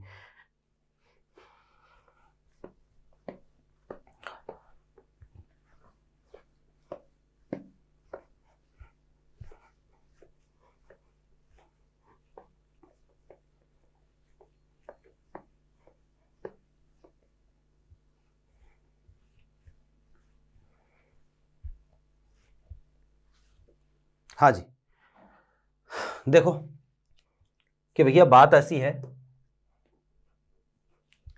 कि जैसे एक कंपाउंड है हमारे पास, ठीक है, जैसे ये कंपाउंड है, फिनॉल है। ठीक है, जैसे इस कंपाउंड को क्या बोलेंगे, एनिलीन बोलेंगे। ठीक है, फिर अगला कंपाउंड हमारे पास है जैसे anisole. This compound is known as anisole. This is phenol, aniline, ठीक है, एनिसोल। ठीक है, फिर हमारे पास अगला कंपाउंड है कि भाई CHO, बेंजल्डिहाइड। ठीक है, यहाँ मान लो carboxylic acid, benzene carboxylic acid या बेंजोइक एसिड, है ना, ये सारे कंपाउंड है। अब यार अगर मैं पूछूं यहां पर कितने डीलोकेलाइज्ड पाई इलेक्ट्रॉन है, कि कितने डीलोकेलाइज्ड पाई इलेक्ट्रॉन कितने हैं, तो देखो बेंजीन रिंग के पाई इलेक्ट्रॉन सारे के सारे डीलोकेलाइज्ड है, 2 2 4 2 6, है ना। ऑक्सीजन का भी तो एक लोन पेयर जो है वो क्या होगा, डीलोकेलाइज्ड होगा ना। तो इसके बाद डीलोकेलाइज्ड पाई इलेक्ट्रॉन हो गए कितने, 8। इसके पास भी कितने हैं, 8। इसके पास भी कितने हैं, 8, है ना। ऐसे ही जो इधर आओगे तो आपको और डीलोकेलाइज्ड इलेक्ट्रॉन मिल जाएंगे। तो 8 पाई इलेक्ट्रॉन इसके पास हो गए, तो ये कैसा होना चाहिए, ये एंटी एरोमेटिक हो जाना चाहिए। लेकिन भाई मैं एक चीज आपको क्लियर कर देता हूं, ये सारे कंपाउंड एरोमेटिक है, दीज ऑल आर एरोमेटिक। अब यार ये एरोमेटिक क्यों है ना। तो एक चीज है कि भाई अगर एरोमेटिक रिंग से डायरेक्टली कोई फंक्शनल ग्रुप अटैच है तो पूरा कंपाउंड एरोमेटिक होगा। और यहां पर जो एरोमेटिसिटी आएगी वो रिंग के कारण आएगी। इनकी एरोमेटिसिटी का कारण कौन है, ये रिंग जो है ना, वो इनकी एरोमेटिसिटी का कारण है। इस रिंग के कारण ये एरोमेटिक है। ठीक है ना। तो मैं एक चीज लिख देता हूं कि if any functional group is directly attached on an aromatic ring, then compound will be aromatic। ठीक है, और कंपाउंड जो किसके कारण एरोमेटिक होगा, रिंग के कारण एरोमेटिक होगा। ठीक है, अब इसी पर एक बार नीट में एक क्वेश्चन पूछा गया। ठीक है, तो क्वेश्चन ऐसा था कि जैसे हमारे पास एक कंपाउंड है, ठीक है, ये आपको एक रेडिकल दे दिया, ये एक फ्री रेडिकल है, बेंजाइलिक फ्री रेडिकल है, ठीक है। तो आपको बोल दिया कि इज एरोमेटिक, एरोमेटिक बिकॉज, ठीक है, ये एरोमेटिक है। अब ये एरोमेटिक क्यों है, ठीक है, पहले ये समझना एरोमेटिक क्यों है, ठीक है। तो इसके एरोमेटिसिटी का रीजन ये है, पहली बात तो इसके पास कितने पाई इलेक्ट्रॉन है या कितने अनपेयर इलेक्ट्रॉन। क्वेश्चन ऐसा था कि ये एरोमेटिक क्यों है ना। जैसे पहला ऑप्शन दे दिया कि भाई इसके पास 6 अनपेयर इलेक्ट्रॉन है और 6 पी ऑर्बिटल है। दूसरा दे दिया इसके पास 7 अनपेयर इलेक्ट्रॉन 7 पी ऑर्बिटल है। तीसरा 6 अनपेयर इलेक्ट्रॉन 7 पी ऑर्बिटल। चौथा 7 अनपेयर इलेक्ट्रॉन 6 पी ऑर्बिटल। तो क्या कारण है एरोमेटिक होने का, तो मुझे बताओ कि एरोमेटिक होने का क्या कारण है। क्या इस ऑड इलेक्ट्रॉन के कारण ये एरोमेटिसिटी है क्या इसकी? अगर भैया मेरे ये ऑड इलेक्ट्रॉन के कारण जो है वो एरोमेटिसिटी इसकी होती, तब तो इसके पास 7 पाई इलेक्ट्रॉन हो गए टोटल, और 7 पाई इलेक्ट्रॉन वाला ना तो एरोमेटिक होता है ना ही एंटी एरोमेटिक होता है। तो ये तो कोई एक्सप्लेनेशन नहीं है। एक्सप्लेनेशन ये रही कि if any functional group is directly attached on aromatic ring, है ना, तो ये पूरा कंपाउंड एरोमेटिक होगा। यहां पर ये एरोमेटिक रिंग से जुड़ा है और इस रिंग की एरोमेटिसिटी के कारण, है ना, एक्सप्लेनेशन क्या है कि भाई this compound is aromatic due to aromaticity of benzene ring. तो अब यहां पर आपको बेंजीन रिंग में कितने पाई इलेक्ट्रॉन है, कितने अनपेयर इलेक्ट्रॉन है और कितने पी ऑर्बिटल है ये बताने। तो भैया मेरे बेंजीन रिंग जो है वो हमारे पास ये बेंजीन, ठीक, आपको पता है बेंजीन रिंग में हर एक जो अपने पास कार्बन होता है उसके पास एक एक क्या होता है, पी ऑर्बिटल होता है, और हर एक पी ऑर्बिटल में एक एक इलेक्ट्रॉन होता है। ऐसे अगर जो है, अच्छा यहां पर भी तो है ना, हाँ, अगर ये दोनों जो है वो आपस में ओवरलैपिंग करते तो यहां पाई बॉन्ड आ जाएगा, ये दोनों ओवरलैपिंग करते तो यहां पाई बॉन्ड आ जाएगा, ये दोनों ओवरलैपिंग करते तो यहां पाई बॉन्ड आ जाएगा। कोई पॉसिबिलिटी हो सकती है ये दोनों ओवरलैपिंग करते तो यहां पाई बॉन्ड आ जाएगा, तभी तो रेजोनेंस चलता है। तो आप देखो एरोमेटिसिटी का कारण क्या है, एरोमेटिसिटी का कारण है ये बेंजीन रिंग, ठीक है। तो बेंजीन रिंग पर हम बोलेंगे कि 6 तो इसके पास क्या है, पी ऑर्बिटल, और 6 क्या है इसके पास, अनपेयर्ड इलेक्ट्रॉन, है ना। तो this given compound is aromatic because it have 6 P orbitals and 6 unpaired electrons. ये वाला हम इसमें शामिल नहीं करेंगे क्योंकि इसकी वजह से तो इसकी एरोमेटिसिटी चली जाएगी, तो इसको हम शामिल नहीं करेंगे। इवन ये नहीं, ये सारे कंपाउंड एरोमेटिक क्यों है, इसीलिए एरोमेटिक है क्योंकि इन सब के पास 6 पी ऑर्बिटल है और 6 क्या है, अनपेयर इलेक्ट्रॉन है। क्लियर है बात? आई होप मेरी बात आपके समझ में आई होगी, और ये क्वेश्चन नीट में आया हुआ है ना। फिर देखो एक छोटा सा पॉइंट हो रहा है यहां पर हमारे पास, इसको तो मैं मिटा रहा हूं। ये एरोमेटिसिटी है, बहुत ही जरूरी इंपॉर्टेंट टॉपिक है भैया ये।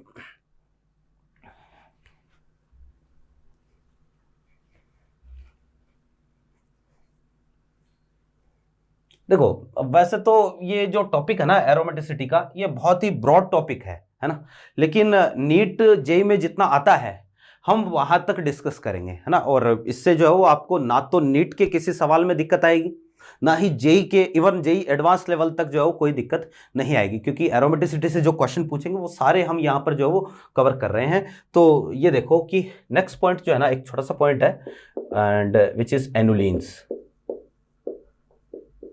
ठीक है, एनुलिन। अब देखो कि यार ये एनुलिन क्या होते हैं, ठीक है ना, समझना बात को कि एनुलिन किनको बोलते हैं। एनुलिन एक ग्रुप ऑफ कंपाउंड है, ध्यान रखना। एक तो है एनिलीन जो अभी हमने देखा, एक है एनुलिन जो हम देख रहे हैं, एक होता है एजुलिन, वो अभी मैं करवाऊंगा आपको, है ना। तीनों कंपाउंड अलग अलग है। तो जो एनुलिन है ये एक्चुअल में एक ग्रुप ऑफ कंपाउंड है, और क्या होते हैं, तो होते ये है भैया मोनोसाइक्लिक होंगे, पहली बात तो मोनोसाइक्लिक होंगे, होमोसाइक्लिक भी होंगे, homocyclic hydrocarbon, hydrocarbon in which double bonds are present in alternate order, ठीक है। कि भैया मोनोसाइक्लिक होनी चाहिए, एक ही रिंग होगी, होमोसाइक्लिक होनी चाहिए, यानी कि रिंग में सारे के सारे एटम क्या होंगे, जो है वो एक तरीके से होमोसाइक्लिक, हाइड्रोकार्बन है तो सारे के सारे एटम कार्बन होने चाहिए रिंग के, और हाइड्रोजन हो सकता है इसके अलावा, और जो है वो इनमें डबल बॉन्ड अल्टरनेट ऑर्डर में डबल सिंगल ऐसे होनी चाहिए, ठीक है। और जनरल फॉर्मूला इनका ये होता है, जनरल फॉर्मूला, ठीक है, ये इनका होता है भैया जी CnHn, ये इनका जनरल, कई जगह ऐसा भी लिखा होता है CnHn+1, है ना, तो ये इनका जनरल फॉर्मूला है CnHn, हम इसी को मान के चल रहे हैं। तो देखो जरा कि यहां पर n जो है ना वो नंबर ऑफ कार्बन है, और नेम ऑफ एनोलिन, है ना, name of annulene is written as, ठीक है, तो इसको हम ऐसे लिखते हैं एन एनोलिन, एनोलिन का नाम जो है वो हम एन एनोलिन के बेसिस पर लिखते हैं। एन यहां पर आपको पता ही चल गया क्या है, नंबर ऑफ कार्बन, ठीक है। तो जैसे एग्जांपल के लिए हमारे पास जो है वो ऐसा है, ये एक एनोलिन है, पहली बात तो साइक्लिक होना चाहिए, मोनोसाइक्लिक होना चाहिए, मोनोसाइक्लिक है, मोनोसाइक्लिक होमोसाइक्लिक भी होना चाहिए तो होमोसाइक्लिक भी है, हाइड्रोकार्बन होना चाहिए तो वो भी है ना। फॉर्मूला चेक कर लो, C4 और H भी कितने हैं, 4 है, ठीक है। तो इसका नाम होगा, क्योंकि 4 कार्बन है तो this is known as 4 annulene, ये है भैया 4 एनोलिन, ठीक। फिर हमारे पास जो है वो जैसे 4 के बाद में ये कोई कंपाउंड है, ठीक है, तो इसको क्या बोलेंगे, इसको हम बोलेंगे 6 एनोलिन, बेंजीन को ही हम क्या बोलते हैं, 6 एनोलिन बोलते हैं। 6 एनोलिन और कुछ नहीं है, बेंजीन ही है। जैसे मान लो कहीं पर लिखा हुआ है 8 एनोलिन, 8 एनोलिन, है ना, ये लिखा हुआ है। अब यार 8 एनोलिन अगर है तो यहां पर क्या होगा, देखो अब स्ट्रक्चर बनाते हैं, टोटल कार्बन कितने, 8, तो 8 तो बनाओ कार्बन, है ना, और साइक्लिक है तो 8 कार्बन की रिंग। फिर अल्टरनेट ऑर्डर में डबल बॉन्ड है, एक छोड़ के एक डबल बॉन्ड लगा दो, तो ये double single double single double single double, this compound is known as 8 annulene, ठीक है। जैसे मान लो आपको बोल दिया 10 एनोलिन, जैसे है 10 एनोलिन, ठीक है, तो 10 एनोलिन का मतलब है टोटल रिंग में कितने मेंबर होंगे, 10 मेंबर होंगे, तो 10 मेंबर की तो रिंग बनानी है, और अल्टरनेट ऑर्डर में डबल बॉन्ड लगाने। 10 मेंबर की रिंग आप चाहो तो इस तरीके से बना सकते हो, इसमें 2 कार्बन और बढ़ा दो, मैं 10 मेंबर की रिंग ऐसे बना रहा हूँ, कोई बात नहीं, एक ही बात होगा। देखो जरा 1 2 3 4 5 6 7 8 9 और 10, है ना, एक छोड़ के एक डबल बॉन्ड, डबल फिर single double single double single double single, ये लो जी, ये हो गई क्या 10 एनोलिन, ठीक है ना। तो ये सारे के सारे कंपाउंड क्या है, एनोलिन है, सब में एक एक रिंग ही है, एक एक ही होनी चाहिए, ठीक है। अब देखना ध्यान से कि जैसे 4 एनोलिन है, कितने पाई इलेक्ट्रॉन है, 4 पाई इलेक्ट्रॉन इसके पास है, तो 4 पाई इलेक्ट्रॉन होने के साथ ये कैसा हो गया, एंटी एरोमेटिक हो गया, ठीक है, क्योंकि एनोलिन जो है ना उसमें जो है वो पूरे में अल्टरनेट ऑर्डर में रहेंगे डबल बॉन्ड। फिर यहां पर देखो 6 एनोलिन के पास 6 पाई इलेक्ट्रॉन है, तो ये भी कैसा है, ये है एरोमेटिक, 6 पाई इलेक्ट्रॉन होने के साथ ये एरोमेटिक होगा। अब यार 8 एनोलिन, ध्यान से देखो जरा, इसका नाम क्या है, IUPAC नाम अगर आप देखोगे तो इसका नाम है साइक्लो ऑक्टा टेट्राइन, और ये वाला कंपाउंड मैंने कहा था, ये कंपाउंड कैसा होता है, नॉन प्लेनर होता है, ये जब रेजोनेंस मैंने सिखाया था ना तभी बताया था। और ये कंपाउंड वास्तव में जो है वो इस शेप में होता है, अपने आप को टब लाइक स्ट्रक्चर में जो है ये क्या कर लेता है, अरेंज कर लेता है, टब लाइक स्ट्रक्चर या शेप। और ये वाली जो है वो शेप कैसी होती है, नॉन प्लेनर होती है, तो नॉन प्लेनर होने की वजह से इसमें कॉन्जुगेशन नहीं होता, नो कॉन्जुगेशन, नो कॉन्जुगेशन।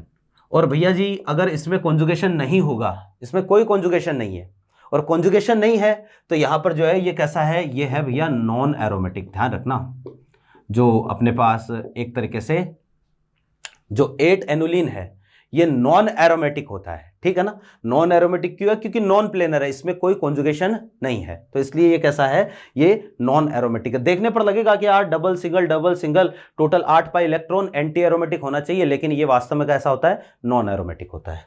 चलो ठीक है, फिर आओ आगे 10 एनोलिन की बात करते हैं कि भाई कितने पाई इलेक्ट्रॉन दिख रहे हैं, देखो डबल सिंगल पूरी में रेजोनेंस है ना, कितने पाई इलेक्ट्रॉन दिख रहे हैं, इसमें मुझे 10 पाई इलेक्ट्रॉन दिख रहे हैं, तो ये एरोमेटिक होना चाहिए। लेकिन भाई इसमें देखना क्या होगा, यहां एक हाइड्रोजन है, ठीक है, और एक हाइड्रोजन यहां है अपने पास, ठीक है, ये 2 हाइड्रोजन है ना, ये गड़बड़ कर जाते हैं, ये हाइड्रोजन है, दूसरा हाइड्रोजन ये है, और इन दोनों के बीच में लगता है रिपल्शन, इन दोनों के बीच में क्या लगेगा, रिपल्शन लगेगा। और दोनों हाइड्रोजन, अभी दो रिंग है, दोनों आपको एक ही प्लेन में नजर आ रही है, लेकिन दोनों हाइड्रोजन में रिपल्शन लगने की वजह से एक रिंग जो है ना वो घूमकर क्या हो जाती है, आउट ऑफ प्लेन हो जाती है। एक रिंग ऐसे घूम जाएगी और आउट ऑफ प्लेन चली जाएगी। तो भैया क्योंकि ये मॉलिक्यूल जो है ना आउट ऑफ प्लेन चला गया है, रिपल्शन की वजह से मॉलिक्यूल घूम चुका है, तो कंपाउंड नॉन प्लेनर हो गया। और नॉन प्लेनर होते ही इसका रेजोनेंस क्या हो गया, खत्म हो गया, है ना। तो मैं ऐसा बोलूंगा, due to resonance above compound, due to repulsion, not resonance, due to repulsion above compound becomes non planar. ठीक है, ये कंपाउंड जो है वो कैसा हो जाता है, नॉन प्लेनर हो जाता है। और नॉन प्लेनर हो गया तो ये कंपाउंड जो है वो कैसा है, इसमें कॉन्जुगेशन है ही नहीं, है ना। So no resonance takes place. तो क्योंकि कोई रेजोनेंस नहीं हुआ तो कंपाउंड जो है वो कैसा है, ये नॉन एरोमेटिक है। ये भी कैसा है, नॉन एरोमेटिक कंपाउंड है। ठीक है, आई होप मेरी बात आपके समझ में आ गई होगी। ठीक है, तो नेक्स्ट जो है वो अपने पास देखना जरा, इसी में भाई ये कंपाउंड के नॉन एरोमेटिक होने का कारण क्या है। मान लो अगर रिपल्शन नहीं होता, मान लो कि इस कंपाउंड में रिपल्शन नहीं होता अगर, ठीक है, तो अगर मान लो इसका रिपल्शन आप खत्म कर दो या इस कंपाउंड में रिपल्शन नहीं है, तो फिर जो है वो कंपाउंड कैसा होता, प्लेनर होता। और प्लेनर होता तो रेजोनेंस चलता, रेजोनेंस चलता तो 10 पाई इलेक्ट्रॉन होते तो एरोमेटिक हो जाता। तो अगर आप इसका रिपल्शन खत्म कर दो तो कंपाउंड एरोमेटिक हो सकता है। देखना कैसे, एग्जाम्पल के लिए ये हमारे पास कंपाउंड है ना, ठीक है। अब ये कंपाउंड है जैसे मान लो, है ना, या इसको एज इट इज बना देता हूं मैं, ये कंपाउंड है, ठीक है। अभी इसमें रिपल्शन है, रिपल्शन का कारण है ये दोनों हाइड्रोजन, इनको हटाओ और इसको जोड़ दो ऐसे, ये लो जी, इसको मैंने ऐसे जोड़ दिया। अब रिपल्शन खत्म हो गया। अब तो चाहकर भी ये रिंग घूम नहीं सकती क्योंकि आपने बॉन्ड जोड़ दिया है, इन दोनों रिंग को फ्यूज कर दिया है, दो रिंग फ्यूज है आपस में, है ना। तो चाहकर भी रिंग घूम नहीं सकती। अब घूम नहीं सकती तो कंपाउंड कैसा है, ये एरोमेटिक है, नॉन एरोमेटिक है, एंटी एरोमेटिक है। अब देखो भैया इस कंपाउंड में आप कहोगे कि सर देखो इधर इलेक्ट्रॉन है अपने पास कितने, 6 पाई इलेक्ट्रॉन, ये दो रिंग अलग अलग है। ये वाली रिंग जो है वो आप देखोगे एरोमेटिक है ही नहीं, इसमें तो कॉन्जुगेशन ही नहीं है। अगर आप इतनी रिंग को देखो तो double single double single single single, conjugation ही नहीं है।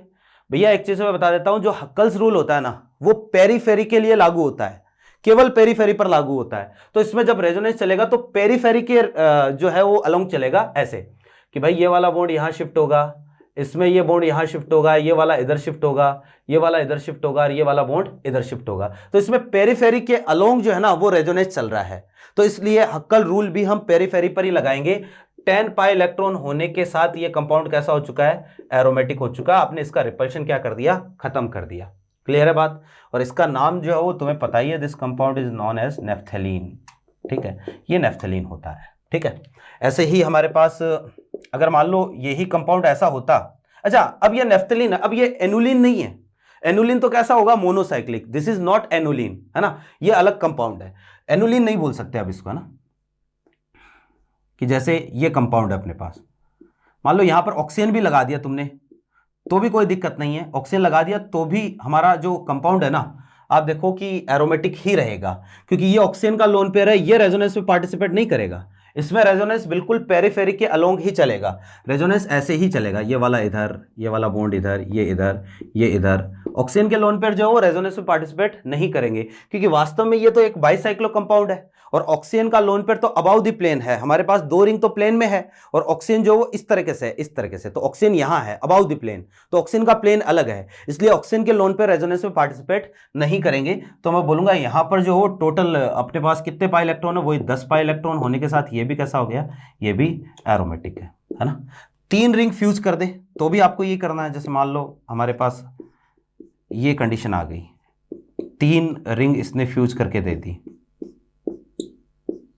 अब इसमें देखना जरा कि देखने पर लग रहा है कि यार ये वाली जो है वो एरोमेटिक नहीं है और ये एरोमेटिक है, ये एरोमेटिक है, लेकिन इसमें तो कॉन्जुगेशन ही नहीं है। लेकिन वही आपको पेरीफेरिक के अलोंग चेक करना है कि पेरीफेरिक के अलोंग रेजोनेंस चल रहा है कि नहीं चल रहा है, क्योंकि हक्कल रूल केवल पेरीफेरिक के लिए ही वैलिड होता है, ठीक है ना। तो यहाँ पर देखो ये वाला बॉन्ड यहाँ, ये यहाँ जाएगा, है ना, तो ये वाला बॉन्ड यहाँ जाएगा, फिर जो है वो इसमें रेजोनेंस कैसे चलेगा, तो आप ऐसे चला सकते हो, ये इधर, है ना, तो ये वाला इधर, तो ये इधर आएगा, ये इधर, ठीक है, तो ये इधर, ऐसे लगातार जो है इसमें क्या कॉन्जुगेशन चलता रहेगा। तो जब कॉन्जुगेशन चलेगा तो इसके पास देखो 1 2 3 4 5 6 7 8, इसके पास टोटल 16 पाई इलेक्ट्रॉन है, ठीक है। कुछ गड़बड़ कर दी क्या, 1 2 3, है ना, ये गड़बड़ कर दी, अपन ने स्ट्रक्चर ठीक से बनाई नहीं, दोबारा बनाता हूं मैं एक बार।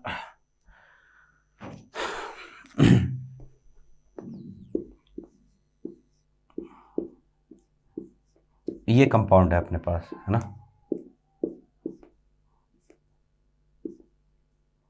ये कंपाउंड है, ठीक है। तो इसमें जो पेरिफेरी के अलोंग ही एरोमेटिसिटी चलती है ऐसे, ये वाला यहाँ, ये वाला यहाँ, ये यहाँ, ये यहाँ, ये यहाँ, ये यहाँ, ऐसे चलेगी। अब देखो इसमें कितने जो है पाई बॉन्ड है, 1 2 3 4 5 6 7, तो इसके पास 14 पाई इलेक्ट्रॉन है और ये कैसा है, ये एरोमेटिक है 14 पाई इलेक्ट्रॉन के साथ। इसका नाम क्या है, this is known as anthracene, ठीक है। तो ये कंपाउंड है अपने पास, एंथ्रासीन कंपाउंड है। तो ये सारे के सारे कंपाउंड कैसे हैं, एरोमेटिक है, ठीक है। तो उम्मीद करते हैं चीज़ें आपके समझ में आई होगी। एरोमेटिसिटी से रिलेटेड सारी बातें हमने कर ली। एक छोटा सा पॉइंट इसमें हम और पढ़ लेते हैं, है ना। कई बार आपको चार्ज्ड एनुलिन दे देता है, चार्ज, अच्छा एनुलिन से याद आया, ये तो इनमें से तो एनुलिन कोई सा भी नहीं है, एक होता है एजुलिन, वो भी हम देख लेते हैं। एजुलिन तो 7 मेंबर की रिंग है, ठीक है, एक 5 मेंबर की रिंग है, ठीक है, और इनमें जो है वो पाई बॉन्ड इस तरीके से कॉन्जुगेशन में है, ठीक है, ऐसे इसमें जो है वो क्या है, कॉन्जुगेशन, ये इसमें ऐसे कॉन्जुगेशन है। देख लो जरा कि भैया ये वाला बॉन्ड इधर, तो ये इधर आएगा, ये इधर आएगा, ये यहाँ, तो ये वाला यहाँ, पूरी पेरीफेरी में क्या है, रेजोनेंस है। कितने पाई इलेक्ट्रॉन है, 10 पाई इलेक्ट्रॉन है, तो ये भी कैसा है, एरोमेटिक है। This compound is known as azulene, ये एजुलिन होता है, ठीक है।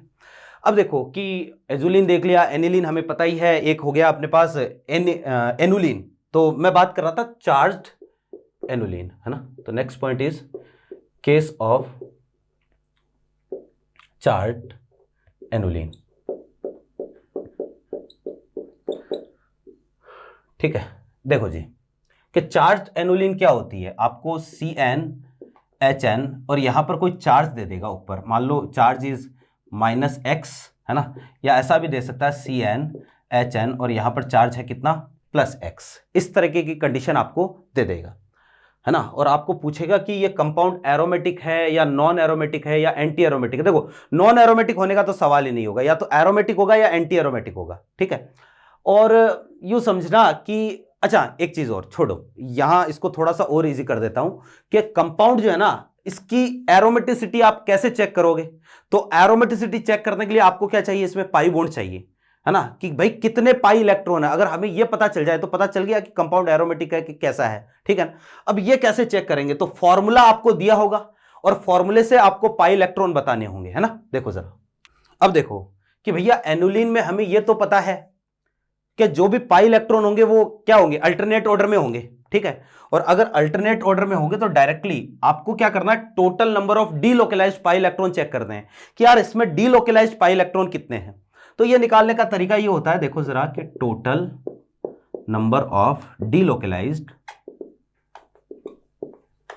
पाई इलेक्ट्रॉन्स, ठीक है। तो ये निकालने का तरीका हमारे पास होता है n which is number of carbon minus x, है ना। और या इसको मैं ऐसा लिख देता हूं, n माइनस चार्ज, जो भी चार्ज है वो इसमें से क्या कर दो, माइनस कर दो।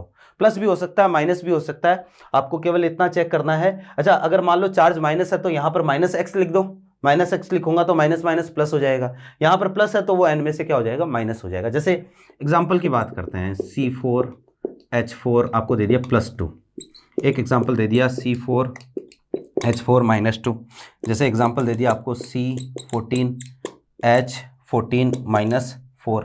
जैसे आपको एग्जांपल दे दिया भैया C40 H40 और -8। ये दो चार चार्ज एनुलिन के एग्जांपल है। इनमें आपको बताना कौन सा एरोमेटिक है, कौन सा एंटी एरोमेटिक है ना।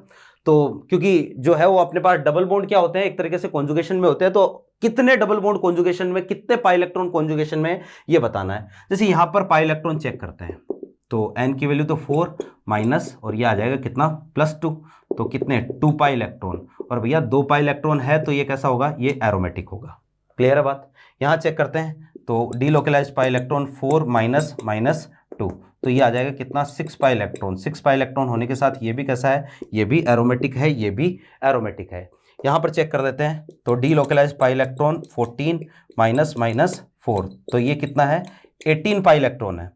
अब यार 18 पाई इलेक्ट्रॉन है तो आप देखो n की वैल्यू 4n + 2 पाई में सेट हो रहा है कि ये 4n + 2 पाई, n की वैल्यू 4 रखो आप, तो n की वैल्यू 4 रखोगे तो 18 पाई इलेक्ट्रॉन आ जाएगा। बिल्कुल ये भी कैसा है, ये भी एरोमेटिक है। ठीक है, कई बार डायरेक्टली पाई इलेक्ट्रॉन भी पूछ लेता कि इसमें कितने पाई इलेक्ट्रॉन डीलोकलाइज्ड है। यहाँ चेक करते हैं तो यहाँ पर पाई इलेक्ट्रॉन कितने आ जाएंगे 40 है ना, -8, ये आ गया कितना 48 है ना। तो यार 48 में तो कितने आएंगे, 32 9 36 40 44 25 32 12 चौक 48। भैया जी यहाँ पर 4 पाई इलेक्ट्रॉन, देखो जरा 4n पाई इलेक्ट्रॉन के अकॉर्डिंग सेट हो रहा है कि n की वैल्यू जो आप रखो कितना 12, तो n की वैल्यू 12 रखोगे तो 48 48 आ जाएगा। तो इसका मतलब ये तो एंटी एरोमेटिक होना चाहिए, तो this is anti aromatic. Okay, तो this is all about aromaticity. ये है भैया एरोमेटिक कंपाउंड। एरोमेटिसिटी जितना भी है टोटल जितना हो सकता था हमने सब कुछ कवर कर लिया है। नीट जेई में इससे आगे इससे ज़्यादा नहीं पूछेगा। उम्मीद करते हैं क्लास आपके समझ में आई होगी, है ना। इसको रिवाइज करना, आप देखना, क्वेश्चन प्रैक्टिस पर करना, ठीक है। और नेक्स्ट क्लास में हम बात करेंगे स्टेबिलिटी ऑफ रेजोनेटिंग स्ट्रक्चर्स की। और भैया क्लास अच्छी लगी हो शेयर करो, चैनल को सब्सक्राइब तो करना ही है। हमें जल्दी से जल्दी हमारा टारगेट कंप्लीट करना है, क्योंकि केमिस्ट्री की वजह से किसी का भी सिलेक्शन नहीं रुकना चाहिए। मेरा तो भैया ये एक ही मोटिव है, ठीक है ना। तो मिलते हैं यहाँ से नेक्स्ट क्लास में, तब तक के लिए अपना खूब ध्यान रखें, खूब पढ़े, खूब बढ़े। मिलते हैं नेक्स्ट क्लास में। Thank you.